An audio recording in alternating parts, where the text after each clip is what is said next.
Hello everybody, my name is Zeke. Welcome to my channel. In today's video, I'm going to be talking about some of the books that I plan on reading in August. All the books I'm going to talk about are books I either already own and plan on reading, or books that I have checked out from the library, or books that I have looked at the digital library services that I use and have seen that I can get them very easily or that they're already available. So if you see this video and anything seems interesting, do not check them out from the library and steal them from me, please. So I will probably, hopefully, get to most of these, but also at the same time, I do anticipate that I'll be going into some bookstores and buying some books as well. So as I do that, those will also be books that I read in the coming month, but they're obviously not going to end up on this list because I don't know what they are yet. Because I don't go into bookstores with a plan. I go in with a dream and some hope that I'll find something that catches my eye. I'm gonna start with the books from the library that I have seen that I could check out today and get them immediately. And these are all books that I am excited about, and yes, I can get them from the library easily, but that's not the only reason they're on this list, obviously. I say that, but also this first book is actually something I didn't ever really anticipate reading, but now I'm kind of curious, and the more I think about it, I'm a little excited, and that's Carrie Soto is Back by Taylor Jenkins Reid. I am not like huge on Taylor Jenkins Reid. I read Daisy Jones and the Six, I read Malibu Rising. I never read Evelyn Hugo, which is like her big book, and I liked both of those books a lot, but also it's been a few years now since I've read anything. I actually remember this book came out when I was kind of in my phase of like reading some of her books, and I kind of wanted to read it, but I was gonna wait for the paperback to come out or for it to be available at the library, and I never got to it, and then by the time it was like available, I just didn't care enough. But I do also remember there being like a lot of controversy around this book when it was like slated to come out. I don't remember what it was about though, so I'm kind of excited to read it and see what I think about it. Also, like, so many years removed from when I like actually cared, and I still think like the subject matter sounds interesting. We're following, to the best of my knowledge, a tennis player who was kind of a champion, but she wasn't very well liked by the media, and she was kind of painted as kind of mean, is my conception of it. But now her like championship, her record is being challenged, and so she decides to come out of retirement for one last go at defending her legacy. And I'm sure it also ties into like her wider world. All her books take place kind of in the same world. There's characters that like cameo in different books, and so kind of getting back into that world could be a fun time, and I'm excited to see what I think, and I hope I enjoy it, honestly, but I absolutely have no idea what I'll think, and so we'll see how it goes. Now I have to get into the books that I'm definitely interested in, but I don't have like really good descriptions of their plots off the top of my head, so if you see me looking down, I am reading summaries, and that is for your benefit. Next, I want to read Proit Song by Paul Lynch. This, I'm pretty sure, won the Booker Prize last year. I think that's why it was like kind of on my radar. I'm pretty sure it's a short book, and I'm excited to read it because I want to read the Booker Prize winner, and I remember liking the description when I like heard about it. On a dark, wet evening in Dublin, scientist and mother of four, Eilish Stack answers her front door to find the GNSB on her step. Two officers from Ireland's newly formed secret police are here to interrogate her husband, a trade unionist. Ireland is falling apart, the country is in the grip of a government turning towards tyranny, and Eilish can only watch helplessly as the world she knew disappears. When first her husband and then her eldest son vanish, Eilish finds herself caught within the nightmare logic of a collapsing society. How far will she go to save her family, and what or who is she willing to leave behind? So from that description, I'm excited for kind of like the history element of this. It's grounded in like something that actually happened. I'm not like super familiar with Irish political history, but like I know the general outlines of like the Troubles and everything that went on there, so I'm kind of excited to see it through a fiction lens, and I'm excited to see that the story is probably more family focused and is going to have good characters, interesting relationships, and like a very personal story at the heart of it. So yeah, definitely excited to read that, and once again has been on my radar since it was like published and won the Booker Prize, and I'm excited that it's finally something I can like get easily, which is very exciting. Next is one I'm scared for. It's a very short book. It's Foster by Claire Keegan. In Foster, a small girl is sent to live with foster parents on a farm in rural Ireland without knowing when she will return home. Another Ireland book. In the stranger's house, she finds a warmth and affection she has not known before and slowly begins to blossom in their care. And then a secret is revealed and suddenly she realizes how fragile her idol is. I have a complicated relationship with Claire Keegan because I read her other really big book. Everyone loves it. It's Small Things Like These, and I was kind of mixed on it. I thought like the messaging super important and her writing is beautiful, but the actual story didn't grip me that much, and I felt like it was very obviously like a vehicle for her to show this message, and I like something a little subtler personally. But I've heard amazing things about this one as well, and it's super short, so if I end up not liking it, it's not like a huge loss for me. So I am excited to see if I end up enjoying this one, and I really hope that I do because I feel bad about not liking her other book that much because she is so popular, and also like it seems like it would be something up my alley, but for whatever reason it just didn't work for me. So I'm excited to see if this is different, and hopefully it is. Continuing on, the next book I want to read is Homegoing by Ya Yasi.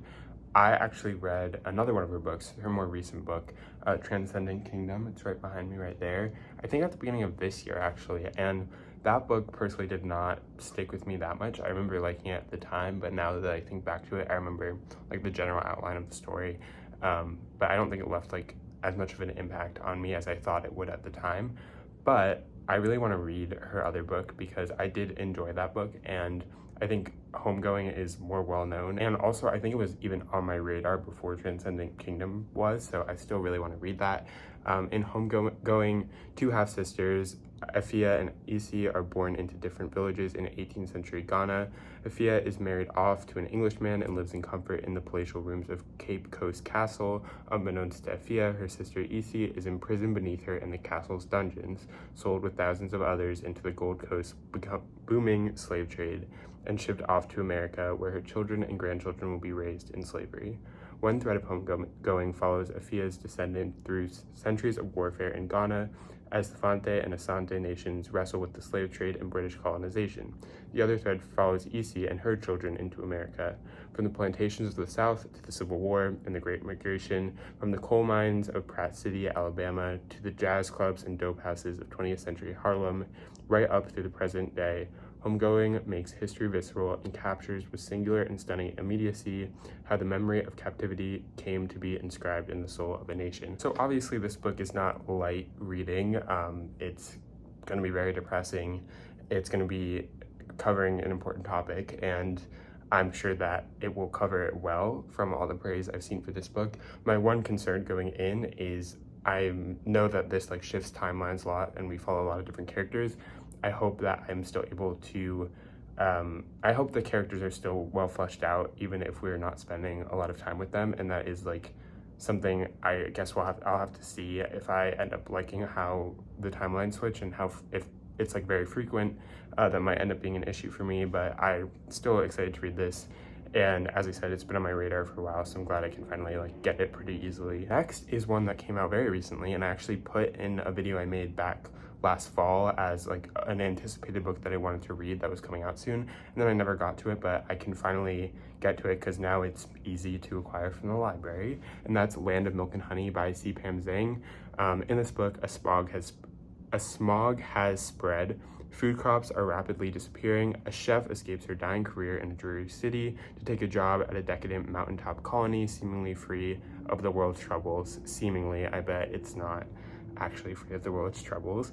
There the sky is clear again, rare ingredients abound. Her enigmatic employer and her visionary daughter have built a lush new life for the global elite, one that reawakens the chef to the pleasures of taste, touch, and her own body. In this atmosphere of hidden wonders and cool, seductive violence, the chef's boundaries undergo a thrilling erosion. Soon she is pushed to the center of a startling attempt to reshape the world for better beyond the plate. Far beyond the plate, not for better beyond the plate. What captivated me with this description when I first heard about it and now is, I think I read a lot of dystopian books. I enjoy a lot of dystopian books, but this is a very unique, this seems like it's gonna be a very unique approach to it, with like the kind of chef and like food side of it, which seems very exciting. But I think it's also going to cover, obviously from the description, like ideas of class, and like that separation between the elite and people who are not able to just escape all the troubles of the world when everything goes wrong. And I'm just excited to see how the like chef aspect plays into it, and what this grand center of startling attempt to reshape the world far beyond the plate actually is. But also I've seen that this got really mixed reviews, so I guess I'm not sure how this is going to go, but I think the topic's interesting enough that I really still want to read it and see what it's all about. So next is The Remains of the Day by Kazuo Ishiguro. I read his most popular book, Never Let Me Go. That took me a second. I think 3 years ago almost, or 2.5 years ago at this point, and I enjoyed it, but I always said I was going to pick up more of his books, and I ended up picking up another one of them, Claire in the Sun, at one point, which I didn't love nearly as much. But I kind of want to read one of his other like more popular books, and The Remains of the Day I think would probably be his like second most popular after Never Let Me Go. So this has also been on my radar for a while, and it's available. My understanding of the story is, every description I've read is pretty vague, but we're following like a butler who's kind of coming to the end of his time working for this family, and we're kind of learning a lot about his past and how that's impacted his present, and I'm sure there'll be some sort of twist at some point, and the book will be about some very deep topic. Hopefully it'll be interesting. I'm really not sure what to expect with this. I know basically nothing about it, but I hope it will go well, and I hope it will inspire me to pick up more of his books, because I think after I read Claire in the Sun and didn't love it, I was really discouraged, and I think that's not there, so I want to see how this one goes. Next is kind of a random book, but I'm really excited to read it, and that's Love in the Time of Cholera by Gabriel Garcia Marquez.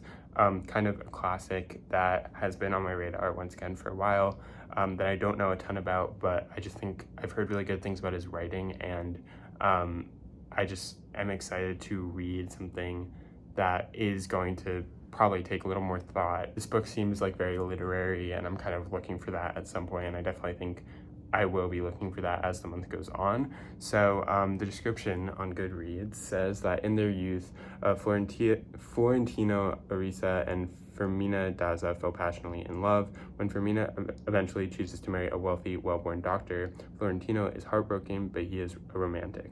As he rises in his business career, he whiles away the years in 622 affairs, yet he reserves his heart for Fermina. Her husband dies at last, and Florentino purposefully attends the funeral. 50 years, 9 months, and 4 days after he first declared his love for Fermina, he will do so again. I'm excited from this description. It seems like it's going to be a little bit of a strange book, and like the 622 affairs, yeah, maybe a touch of magical realism in there, from what I remember and what I know about Gabriel Garcia Marquez, and I'm just excited to finally get to one of his books, and hopefully I'll end up really loving it, and I think I will, honestly, because it just seems like it's really up my alley. Those are all like the books from the library that I haven't checked out, but I know I could get pretty easily. Now I'm going to talk about 5 books that I'm actually going to be reading for a special reading blog about reading books from the New York Times best books of the 21st century list that I haven't read yet, but that seem interesting to me. And all of these I have in some form, whether it's physical or virtual. I have not really I didn't really look too much into the descriptions when I was picking these books out. So in those videos, you'll see like when I talk about them, I don't talk about what they're actually about that much when I'm explaining why I picked them. But now I'm actually going to go over the descriptions because that's probably more helpful. So the first one is 10th of December by George Saunders. This is a short story collection written in like 2013, I think. And I'm excited for this because the description sounds like they're like very strange. It says, writing brilliantly and profoundly about class, sex, love, loss, work, despair, and war, Saunders cuts to the core of the contemporary experience. These stories take on the big questions and explore the fault lines of our own morality, delving into the questions of what makes us good and what makes us human. Unsettling, insightful, and hilarious, the stories in 10th of December, through their manic energy, their focus on what is redeemable in human beings, and their generosity of spirit, not only entertain and delight, they fulfill Chekhov's dictum that Art should prepare us for tenderness. So lots of buzzwords there that really stand out to me. I love unsettling short stories. I love insightful things, as many people do. And it seems like they're going to tackle a lot of important themes, hopefully well, with some sort of weird premises. Next is Cloud Atlas by David Mitchell. Cloud Atlas begins in 1850 with Adam Irving, an American notary, voyaging from the Chatham Isles to his home in California. Along the way, Edwig is befriended by a physician, Dr. Goose, who begins to treat him for a rare species of brain parasite. Abruptly, the action jumps to Belgium in 1931, where Robert Frobisher, a disheartened bisexual composer, contrives his way into the household of an infirm maestro who has a beguiling wife and a nubile daughter. From there, we jump to the West Coast, blah, blah, blah, blah. It's basically a lot of jumping around, and the narrative then boomerangs back through centuries in space, returning by the same route in reverse to its starting point. So we're going to go through all these timelines and then go back. So very interesting structure-wise. It's like 600 pages. Should be a lot of fun, hopefully. Hopefully it's fun and not boring. And I'll see how that goes. Next is Evicted by Matthew Desmond. In Evicted, Princeton sociologist Matthew Desmond follows 8 families in Milwaukee as they struggle to keep a roof over their heads. Evicted transforms our understanding of poverty and economic exploitation while providing fresh ideas for solving one of 21st century's America's most devastating problems. Its unforgettable scenes of hope and loss remind us of the centrality of home, without which nothing else is possible. I'm excited for this because I think it will be very depressing and enlightening, but also I think that I'm excited to hear about like the solutions part, because I love when my nonfiction books actually educate me and go beyond that and like kind of act as a call to action. And also I haven't read much nonfiction this year, even though I've set it as kind of like a goal for myself. So hopefully this will get me in the mood to read even more. Next is Maggie Nelson's The Argonauts, which is a memoir about queer family making and Maggie Nelson's relationship with a like gender fluid person. This has been on my radar for a very long time as kind of a more experimental memoir that I've just heard really, really good things about, and I've been excited to read for a while, and I'm still excited to read it, and I think that this will be very insightful and that I will get a lot out of it. And I hope that I'm excited to see like how the memoir is kind of subversive. And I don't read a ton of memoirs, but I really like when memoirs kind of push the boundaries of what it means to be a memoir. And so I hope that this does that and that the topic sounds interesting. So I'm expecting good things from this. Then last is Outline by Rachel Cusk. This I had like put on my like TBR on Goodreads before I saw it on the like big list, but I didn't remember what it was about, and I'm still kind of, it seems vague, but a woman writer goes to Athens in the height of the summer to teach a writing course. Through her own circumstances, though her own circumstances remain indistinct, she becomes the audience to a chain of narratives as the people she meets tell her one after another the stories of their lives. So structure-wise, sounds interesting. Sounds like we'll be getting a lot of different stories that will kind of reflect back on the main character and probably reveal something about herself. This is also the first book in a series-ish, to my knowledge. There are 3 books. I don't know how connected they are, but if I love this, hopefully that'll encourage me to pick up the rest of the series. And I like the last part of the description. It says, Outline is a novel about writing and talking, about self-effacement and self-expression, about the desire to create and the human art of self-portraiture in which that desire finds its universal form. I think that's very poetic, but I also think I love reading books about like creation and about making art. And so I'm excited to read this because it seems like that's going to be a really central part of it, and hopefully it lives up to my newly high expectations. So that's going to do it for this video. These are all the books that I know I'm going to try to read. Obviously, as I said, there'll be more books sprinkled in, but this is like the general outline I have so far. Obviously a lot on my plate, but I think I can do it, and a lot of these sound really exciting. So I'm sure that I'll find like something to love, hopefully, unless everything goes absolutely awfully, which is always a possibility. So if you enjoyed this video, please feel free to like, comment, and subscribe. Let me know what you think of the books I'm planning on reading, what books you're planning on reading, what you're excited for, and I will see you in the next one.